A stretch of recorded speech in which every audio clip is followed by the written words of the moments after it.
The MLB Gambling Podcast on the Sports Game Podcast Network is brought to you by Fantasy. They bring offer to customers. Play just $5, $50 bonus funds. Use promo code MLB SGPN.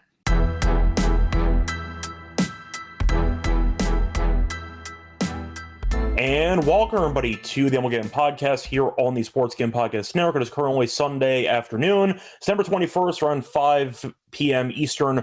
I'm your host, Scott Rochelle, once again joined by Lonte Smith. Together, we're going to break down the games for Monday. I have good news and bad news. The good news is we're in the final week of the regular season, so there are a bunch of games that should matter down the stretch, at least for some competitive races. The bad news is Monday's not one of them. Because we have 3 games, and none of them really matter too much. But once again, we have a pretty fun week prepared for all of you with the final week of the regular season. But I'm joined by Lonte. Lonte, how's it going with you? What's up? Nothing much, man. Good action everywhere. WNBA, MLB, NFL, college. Like, it's just nonstop. So Indiana Fever. Not messing around. Good for the Fever. You're right. After Asia got the MVP. So, yeah, man, that's troubling for them. But, yeah, man, I'm looking forward to the division races coming down, wildcard races coming down to the wire. Going to be a good week. Yeah, and even though the Fever scored 89 points, shout out to Lexi Hull, who only scored 6. I had her under 8.5 as my lock on the podcast, so that worked out well for me. But either way, point is we have a lot of crazy football action going on, bunch of defenses and special team touchdowns, but either way, we're here to talk about baseball. Now, since we only have 3 games to talk about, and we have to find a way to drag this episode to about 30, 40 minutes, we're going to talk about some of the division races, some of the wild card stuff, and talk about who we think is going to get in. Mainly a refresher on where the standings currently lie, and then we'll go from there. So before we get into any of that, though, a reminder, they can also check out all the picks and podcasts for SGPN on the app. We have an app on the App Store. So make sure to check it out. Free to download. Go to the SGPN app for all of your free picks and podcasts and props. And once again, don't forget to subscribe to the MLB Gambling Podcast. Anyway, so starting off with the actual updates for the games today. We'll start there. Yankees won and Toronto won. So Toronto right now is currently 2 ahead with the tie break. So 2 ahead, but the Yankees have a much easier schedule over the last week. So I'll mention that in a second. But Toronto and the Yankees won. The Mets lost again. Shout out to Jacob Young, who played hacky sack with a baseball and got a nice catch. My boy Lyle, though, destroyed his knee. Damn shame. A very fun player. Had the inside the park home run in extras earlier in the series. He got injured, which kind of sucks. But either way, Nationals did manage to win the last 2 games of that series. Reds ended up winning today against the Cubs, and the Diamondbacks are up 6-0. Right now, the Reds are tied with the Mets with the tie-break advantage. So the Mets right now are out of the playoff picture. That is some updates there. Besides that, Dodgers are basically coasting to the division. The Giants are dead, and I don't have anything else to really add. But the main teams that needed to win mostly did, except Detroit, who can't win a damn game. However, Cleveland did lose. They were up 2-0, did lose to the Twins 6-2. So the Guardians are still 1 game back, and we know the Guardians were tied with the Astros for the final wildcard spot. Now Houston's technically half a game ahead. They play later on today. So, Lonte, I'll ask you from the actual action today or from the weekend, anything jump off the page to you? I mean, Houston just still struggling. I know we talked about it. They're getting their asses kicked. I mean, they were – I thought that – well, I didn't bet it that way, but I thought that – I had a hunch that, that Houston would play well, but they got dominated. I mean, from start to finish, I think they scored – I think they allowed 2 earned early, and then it was just all downhill from there. And they still had Fromber in when the game was – I mean, it's never really over in baseball, but it's just he doesn't have it. Just take him out. I get it, but he just didn't have it. So credit to Seattle for that. I mean, Cleveland, the doubleheader, they split the doubleheader and then they lose today. So that's, kind of whatever. But I think the biggest story is just the Mets just not being able to take advantage of Washington. And I think we both thought that that the Mets would put it on Washington, and that wasn't the case. I mean, they had McLean going Friday. I thought that was a slam dunk win. They just they're just being the Mets, typical Mets. But I mean, I'm shocked by that, especially with them not being able to take advantage of Washington. Atlanta's playing well. I mean, where was this Atlanta? You talked about Detroit, and where was this Atlanta 2-3 months ago? But other than that, waiting for it. Yeah, they never showed up until now. Yeah, definitely, I was for sure. But yeah, man, it's great action coming down to the wire. I know you talked about the Toronto coming only being 2.5 up.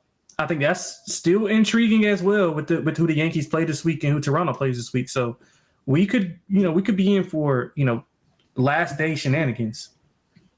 And also worth mentioning, the Guardians actually play against the Tigers in a 3-game set starting Tuesday. So a lot of drama going on. But to get into a bit more of the actual details here. So I said before, Toronto's 2 games up on the Yankees. So both teams did manage to win on Sunday. For Cleveland, they're currently half a game back of Houston. Houston, I said before, does play against the Mariners later on today. Seattle officially clinched a tiebreak over Houston because they won the first 2 games of their series, but they play later on today. So they're currently 2 games ahead of Houston. Besides that, the Rangers are 5 back. Royals are 6.5 back. They're all dead. So basically, you have the Guardians, the Astros, the Red Sox, and the Yankees, each competing for 3 spots, and we have 4 teams. Yankees, though, are 3 games ahead of the Astros. So the Yankees, knock on wood, should at least get a wild card spot. I'm going to chalk them up in pencil, not officially pen, for a spot. Boston is currently a game and a half ahead of Cleveland. Boston had a pretty rough start to their series against Tampa. Then they turned it around, and they play later on today, but the offense woke up again. So I'll ask you, starting off with the wild card race in the AL, because we're going to go through all of them.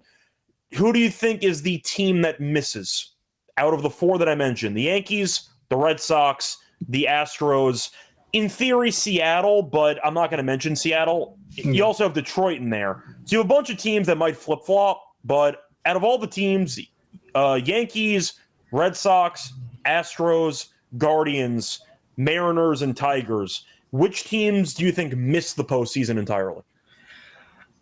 If I had to rank them, I would go Detroit first. Of who's going to miss? Then, Detroit. I think Detroit will likely miss. Yeah, because I'm making sure you're going power rankings of who's most likely to miss to least likely. Yeah. Most likely to miss. My top 2 would be Detroit and then Boston. The inconsistencies of both teams. I think that Atlanta's pretty much dead team walking, and Detroit showed nothing. They showed nothing this weekend, nothing at all. They got dominated now, and this was at home. So I think that's kind of concerning. And then leading up to that, we talked about how they've been struggling overall. I mean, with Skubal even on the mound, they couldn't even get a win. And that's their pretty much ace in the hole of where, okay, cool. We know if we're struggling, we can go to Skubal. He'll get us a win. And that didn't even work. And I flipped that to the offense being inconsistent, similar to what Boston's going through. I mean, Crochet did not pitch well Friday at all. Or was it? Yeah, Friday. He didn't pitch well Friday at all. And he's been struggling going into that game. So I'm worried about that. The inconsistencies offensively, I'm kind of worried about them as well. I mean, Cleveland's playing. I mean, you got to, this time of the year, Cleveland, hot team. They're playing well. They got a series with Detroit. Is that in Detroit? Let me check that. I think that's in Cleveland, if I'm not mistaken. I think it's in Cleveland, but I just want to confirm I think it is in Cleveland. It is in Cleveland. Yeah, so I mean, and I'm assuming they're going to probably throw. I think Skubal will go Wednesday, maybe Tuesday, Wednesday. So they can get. By the way, sorry to interrupt. Just a quick update. Cleveland does lead the season series 6-4. Now it might not matter just based on the actual game differential, etc. Where the winner of the series might end up winning the division anyway.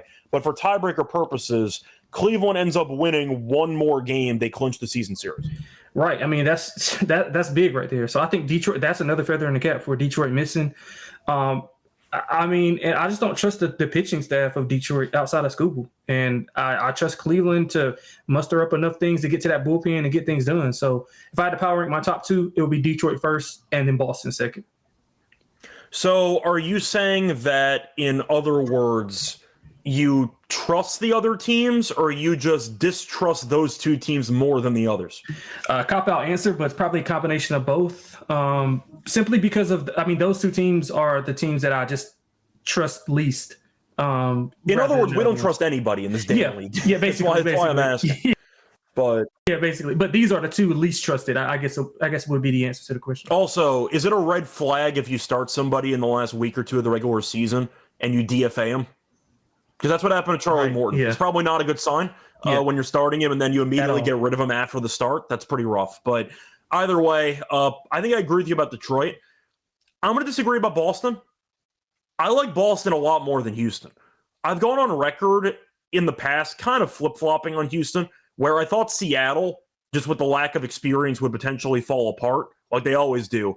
They have not. They've been very good. I know Wu got injured. Well, he's not going on the IL, but he got injured. And we know that they were able to win the first two games of the series.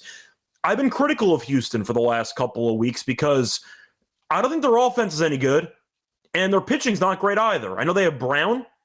Valdez has been kind of a mess. Arrigetti's out for the year, basically. He's been injured all season. What do they have? Like, Houston was relying on Yordan to come back. He did. He got injured again. He's out indefinitely. You traded for Correa, who, to be honest, I don't think is really worth much. I know that he gave them an initial spark once they traded for him. Altuve's been banged up too. He hasn't been really that great recently. I know Pena had the grand slam yesterday. They lost anyway. Shout out to Victor Robles for the diving catch. But I think Houston's got to be in my top two teams that I think are going to miss. What does Houston have? They don't have anything right now going. Yeah, I don't disagree. Yeah, I don't disagree. And then I didn't mean to cut you off, but I mean, their superpower has been they've been able to win at home. I mean, that just hasn't been the case this year. Typical this weekend, they get dominated at home. They're not just losing games; they're getting dominated at home by a division foe. Like, so, I could kind of Houston would be my third. My thing is I trust Houston more in certain spots than I would Boston, if that makes sense. The truth is, based on how these teams are constructed right now, at least Boston can hit. Boston still has Chapman, who's been an amazing closer all season. Their lineup's been good. Story's been healthy for most of the season, which is shocking.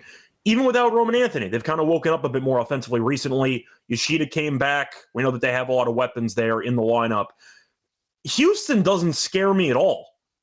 I really don't think Houston's that good. And that's why, despite the reputation that Houston has, it feels like we've, of course, passed that era, and we're now on to the post-dynasty era of Houston. I think Houston's on that list for me, too. I'd agree about Detroit.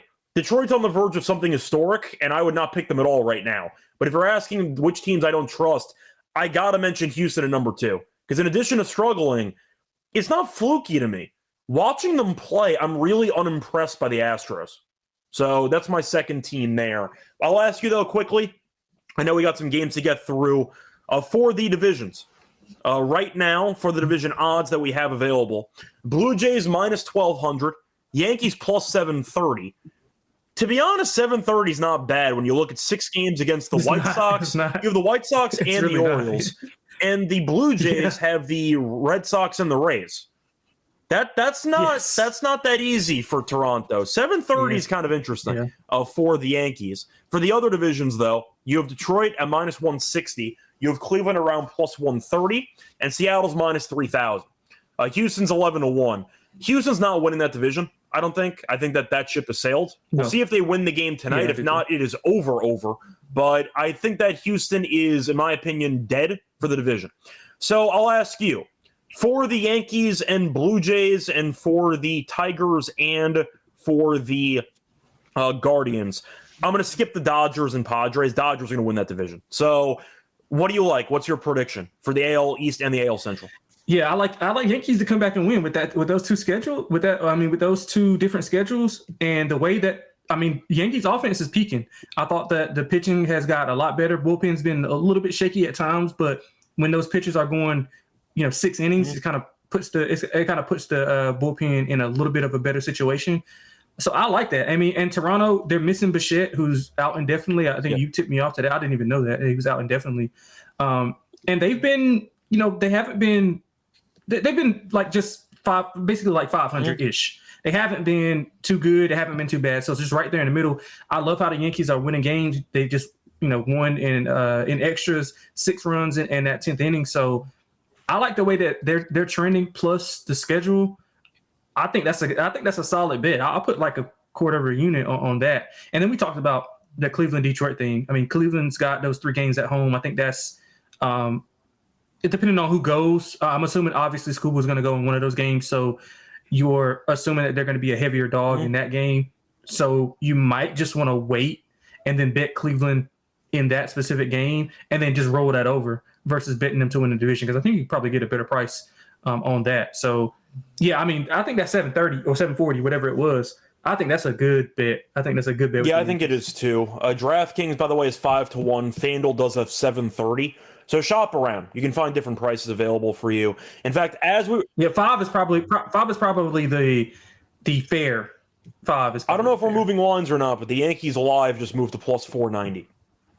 So maybe we moved it. I don't know. I guess we'll pat ourselves on the back, but I swear it was 730 literally about 30 seconds ago. So we'll see. But I do think the Yankees are live with that schedule. And Boston's still playing for something. Yeah. So it's not like the Red Sox are going to roll over for Toronto. That's a very important series. I agree. Tampa is likely to throw Rasmussen. I mean, he went 3 innings last start, though. I don't know if that matters. Yeah, that's fair. Yeah, I like Rasmussen, but I don't know if that matters. Yeah, Tampa's still fight. They'll fight anyway. But the point is, the Red Sox and Toronto series is very important for both teams. So for sure. Is that in Boston? Let me actually check that. If that's in Boston, that's even better. That is at home. It's in Toronto. Okay. So there we go. All right. Anyway, anything else you want to talk about, or should we just move on into the games? We have 3 games, so we tried to stall as long as possible, but no, that's cool. Before I forget, quick shout out to Mike Trout, 400 home runs. Shout out to Mike Trout. Anyway, before we get into any of the games, the 3 games on this loaded Monday card. Reminder, they're brought to you by our sponsor, MyHoPenny, using to bet on football, baseball, every sport you can think of. They have a prop builder, second to none. Their motto is simple: bet on anything, anywhere, anytime. You can use crypto for deposits and payouts when you sign up for your new account. Use the code SGPN for 100%. Bet back bonus $500 for your customers. Mark the G promo code SGPN. We're also brought to you by Novig. So check out America's #1 sports futures market. It's instant exchange. You'll get some great prices. Available in 35 plus states. Download the Novig app. Bet $5 and you'll get $50 if you use the promo code SGPN. Get on the action with Novig. Promo code SGPN. Welcome back, everyone, to the MLB Gambling Podcast. Finish going through our thoughts for the final week of the season with some predictions for divisions, etc. Time to move on into the actual games here for Monday. Now, one more thing, Scott, before you go. So, what do you think? Let me ask you, what do you think about the Mets and Reds? How do you talk about that? I think I'll go Cincinnati. You know what? Like, I don't trust. If it was any other team other than Cincinnati, I would. But it's just like I think I'll do it. You know what? You said any other. Them and the Mets are the same team. If it was any team besides the Mets, I would take them. But Soto's having like a career season. About the opposite. He's most home runs ever had. You spend so much money. You lose 2 games to the Nationals. An inside the park home run in the extra innings. A bobbled ball that the outfielder kicks up into the air for a catch. Then Young robs a home run in the 9th inning. The Mets might just be cursed. Like, they might just be cursed. You know what? Give me Tito to find a way somehow to bring this team to a playoff spot. I'll go Cincinnati. Thank you for bringing it up, though. I forgot about the wild card race there. The Mets should get in, but you know what? It's very on brand if they miss. That's all I'll say. Who do they play? Who do each team play to finish out the season? So the Mets. I should have had that. The Mets play at Chicago. I don't know if Chicago's playing. Wait, which the Cubs? But they play at Chicago and then at Miami. So they're done at Citi Field. So that's something. That's interesting. And then for the, just pulling it up. Miami the Reds play at home against They play at home against Pittsburgh. And they play at Milwaukee, and Milwaukee might have nothing. Milwaukee's still playing for nothing. Yeah. So it's a really good spot for Cincinnati. It's a really good spot. I'm gonna bet see what happens. Yeah, I'm gonna bet the Reds. Yeah, there you go. I didn't see any odds on it. That's why I didn't mention it. Anyway, time to move on to the games. We have one game that matters for one team. 5 of the 6 teams are playing for nothing, basically, because the Giants, I think, are basically dead. I think it's a fair statement at this point. So, going on to the first game, you have the Nationals taking on the Braves. You have Parker taking on Sale in a battle of lefties. A minus 255 for the Braves. You have plus 205 for the Nationals. And for the run line, Braves minus 1.5, minus 115. Nationals plus 1.5, minus 105. The over-under is at 7 or 7.5. Both teams played spoiler over the weekend. Now they play each other, so nobody cares. But Sale's amazing. Parker's not. I'll go Braves minus 1.5. So I think it's a good price of minus 115. I don't know if it matters either way, but I think Sale is light years better than Parker, obviously. Yeah. Good enough for me. Give me Chris Sale. Yeah, I like the 1.5 as well. Team total over for Atlanta. Just to read off, Sale's 9 Ks in 4 straight. He's got a 1.75 ERA since returning from that rib injury. I think it was his ribs that caused him to sit out. Yeah, these teams just faced off. I mean, he threw 8 scoreless at Washington in his last start versus Parker, who's now like into relief role. I think he's got a 7.19 ERA second half of the year. Just pitched again. Like I said, 6 earned on 10 hits versus Atlanta last week. 7 home runs in his last 6. I think Atlanta's hot. I mean, obviously, it pretty much doesn't matter now, but I'll just keep riding the hot hand until the season ends. So I'll take the Atlanta minus 1.5. Love their team total over. Yeah, I like the team total too, but I'd just back Sale instead. Just give me the Braves minus 1.5 for this one. Moving on to the next game, you have the Brewers taking on the Padres. The game matters to San Diego. That's the only team that cares about anything for this, because for the actual wild card standings, the Padres are 5 games clear. They're 6.5. They're 5 games clear of the Mets and the Reds. So they're going to get in. They have not clinched yet, so technically they're playing for something. I mean, it'd be an all-timer if they didn't get in, but still. Moving on to the actual game, though, you have the matchup between, pulling up the pitchers here. You have Peralta against Pivetta. Good pitching matchup. For the pricing, you have San Diego being favored minus 130. You have the Brewers at around plus 110. For the over-under, I see 7 for this game. So Peralta's got 17 wins. He's been very good. Both pitchers have ERAs in the 2s, so it's been a very good season for Pivetta and for Peralta. I mean, Milwaukee's going for 100 wins. Besides that, does it matter? They're 3 games ahead of Philly, so they have not clinched home field throughout. I'm assuming they're going to, but they have not done so yet. And they are 5 games ahead of Toronto. So Milwaukee wants that 1 seed. San Diego wants to clinch a playoff spot. In theory, the division's still alive. It's not going to happen, but still. I'll ask you for this one because I think Milwaukee plus 110 is kind of appealing. Since they're playing for home field throughout, I don't trust San Diego. I thought that against the White Sox over the weekend, they were kind of up and down.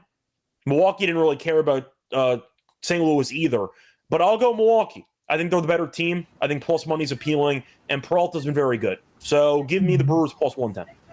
Yeah, I like the Brewers as well. I came into the game wanting to bet San Diego, but then I was thinking about some of the similar situations about the 100 wins, home field advantage, etc. And then I was looking at Pavetta's numbers as of late. His hit rate's been sky high. He has been dominant at home, but he's had some home run issues. He's allowed a home run in 5 of his last 6. Milwaukee, I think they're enticing as a dog here. I like over. I think 7 is short. I mean, I get it that Freddie's been good, but I mean, both of these teams can get to 3 runs pretty easily, I think, regardless. I mean, Freddie can go fine and still give up 3 runs. Pavetta's been sky-high hit rate. I think he'll give up 3 or 4. I like over. If I had to play it, I would play Milwaukee, though, but I like the over a lot. Yeah, I think that for this game, I was going to take whoever the dog was. And the fact is, Milwaukee being a dog is pretty appealing to me. San Diego, I get they're at home. They should win. They should have won a lot of games this season. They ended up losing. So that doesn't really cut it for me. Give me Milwaukee at plus money for this one. Moving on to the last game, Cardinals against the Giants. The Giants were competing for something about 2-3 weeks ago. Then classic Giants fashion, they fell apart. So the game doesn't really matter for either side. For this game, though, you're looking at McGreevy against Verlander. Verlander 3-10. Will this be the last start of his career? We don't know. It might be. We'll see. But either way, point is, might be the end of Verlander's career. So we'll see. I'm assuming he'll come back next year. He's actually been okay over the last couple of weeks, but who knows? For this one, though, he said he was. He said he was coming back. He said he was going to. I assume worst case scenario, one bad team will give him a contract, and we'll go from there. Maybe Atlanta will sign him. They signed Fetty to a deal. Why not? They picked up Carrasco. Maybe Atlanta ends up giving Verlander a spin. We'll see what happens. But either way, it might be his last start for the Giants. For the pricing, Giants are minus 145. You have the Cardinals at plus 128. For the over-under in this game, I see 7.5. So the Giants really did nothing against the Dodgers all weekend. St. Louis was pretty good against the Brewers over the weekend. And we know Verlander, though, has been pitching well recently. For the Giants, though, they have lost 7 of their last 8, complete free fall. Verlander has, though, kind of turned a corner. He's allowed one run, actually, in his last 4 starts combined. He's been amazing, and the Giants can't really hit. Give me the under in the game. I know McGreevy might not be that great. He's been better on the road than at home. 7.5 in this ballpark feels pretty high to me. Give me the under 7.5.